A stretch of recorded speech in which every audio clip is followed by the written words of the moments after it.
Salut.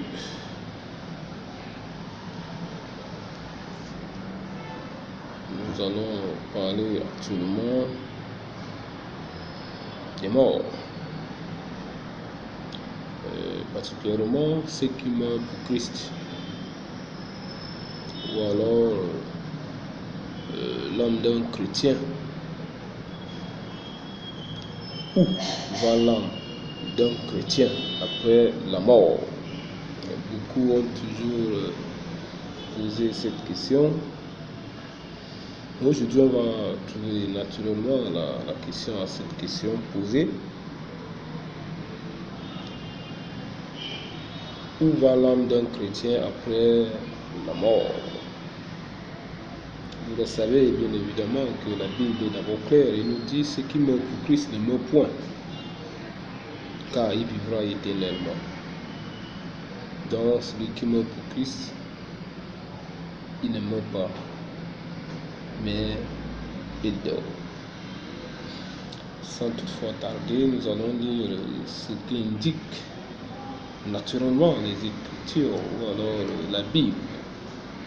Comme je le disais au départ, la Bible veut dire les livres, n'est-ce pas? Les livres, c'est la définition de la Bible. Pour celui qui a des doutes, il n'a qu'à aller faire des recherches, il trouvera que la définition de la Bible, c'est les livres. Alors, voilà donc la question. La Bible ne donne pas beaucoup de détails à ce sujet, mais nous avons quelques pistes, n'est-ce pas? Nous avons quelques pistes pour être suffisamment au clair sur la question de la mort. Tout d'abord, selon Genèse 2, 3, la mort est entrée dans le monde à la suite de la désobéissance d'Adam et Ève. Quand on lit en Romains 5, 12, ou alors le 6, 23. Elle est présentée comme un ennemi vaincu. 1 Corinthiens 15, 26, 54, 15 26 ou alors 54, 55. Ces deux éléments sont importants puisque la mort ne fait pas partie de la création divine originelle et ne doit pas être banalisée. Toutefois, la victoire de Jésus à la croix ne doit plus laisser le chrétien pleurer sous l'esclavage de la peur de la mort, même si le sujet est délicat dans Hébreux, chapitre 2 du verset 14 à 15, n'est-ce pas?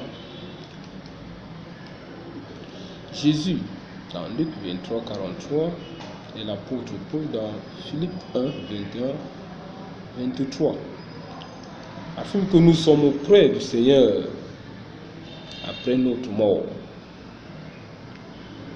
L'affirmation de Jésus aux brigands avec le mot « aujourd'hui » indique clairement que le croyant est tout de suite après sa mort auprès du Seigneur. Plus précisément, le corps est poussière tandis que l'âme se trouve auprès du Seigneur. En 2 Corinthiens 5, 1, 8, Paul invoque son corps qui est détruit tandis qu'il a l'assurance d'être auprès du Seigneur après sa mort. Il souligne aussi que notre corps actuel ne peut accéder au royaume de Dieu, 1 Corinthiens 15, 50, et sera transformé, 1 Corinthiens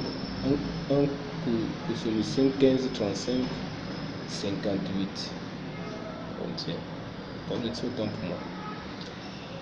Dans ce passage, la mort est parfois décrite comme un sommeil ou comme en français en utilisant l'image du sommeil, puisque nous disons parfois de quelqu'un qu'il s'est endormi en parlant de sa mort.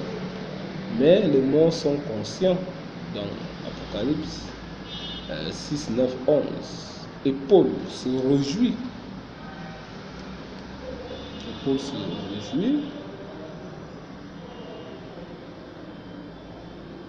Non pas de la mort en elle-même, mais de pouvoir être auprès du Seigneur. Quand on lit Philippe 1, 21, 23, le repos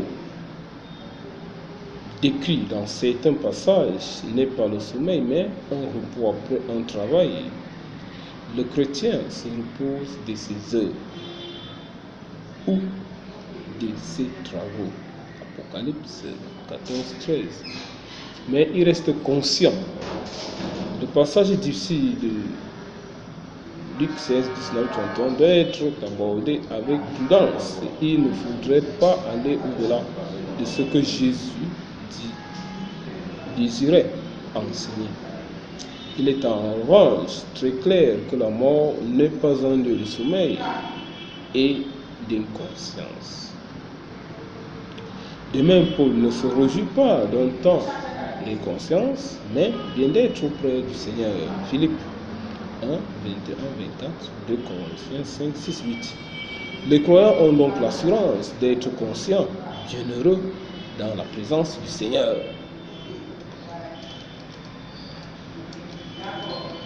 L'âme est donc auprès du Seigneur en attendant la fin des temps, lorsque le croyant recevra son corps incorruptible. 1 Corinthiens 15, 37, 50. Sur la nouvelle terre, l'œuvre de Dieu, Apocalypse 21, 22, après le jugement final.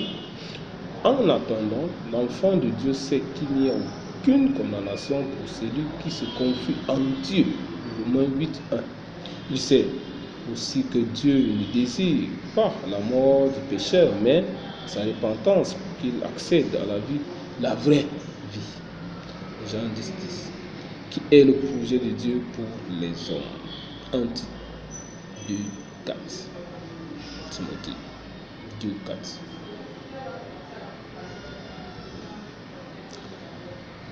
Je termine avec une promesse laissée par Jésus à ses disciples, juste avant sa propre mort. Que votre cœur ne se trouble pas. Mettez votre foi en Dieu, mettez aussi votre foi en moi. Il y a beaucoup de demeures dans la maison de mon Père. Sinon, vous aurais-je dit que je vais vous préparer une place? Si donc je m'en vais vous préparer une place, je reviens vous prendre auprès de moi pour que là où moi je suis, vous soyez aussi. Jean 14, 1, 3. Traduction seconde, 21. Jésus invite à la foi même dans un domaine aussi sensible que la mort. Jésus est digne de foi puisqu'il est revenu de la mort et qu'il est vainqueur de la mort. Isaïe 25, Timothée 1, 10. Jésus ne nous donne pas tous les détails sur ce qu'il advient après la mort, mais il affirme que c'est lui qui nous prépare une place. Connaissant la personne qui prépare tout, nous pouvons nous réjouir comme nous jouions par avance de savourer un repas élaboré par un excellent cuisinier qui connaît très bien nos goûts culinaires sans que nous soyons préalablement informés de tous les détails du menu.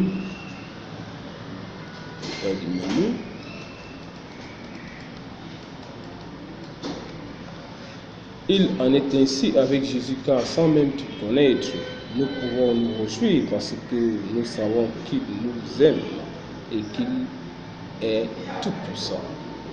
Ce qui nous attend sera donc magnifique parce que le préparateur est digne de confiance.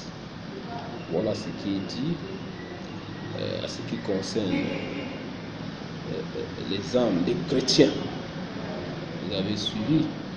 Donc, celui qui a l'œil, il n'a qu'à voir, celui qui a les oreilles, il n'a qu'à entendre cette parole qui venait d'être dite. Que le Seigneur continue à nous accompagner dans ce chemin, dès maintenant et à jamais. Au nom de notre Fils unique, de notre Sauveur Jésus le Christ que nous te remercions. Amen.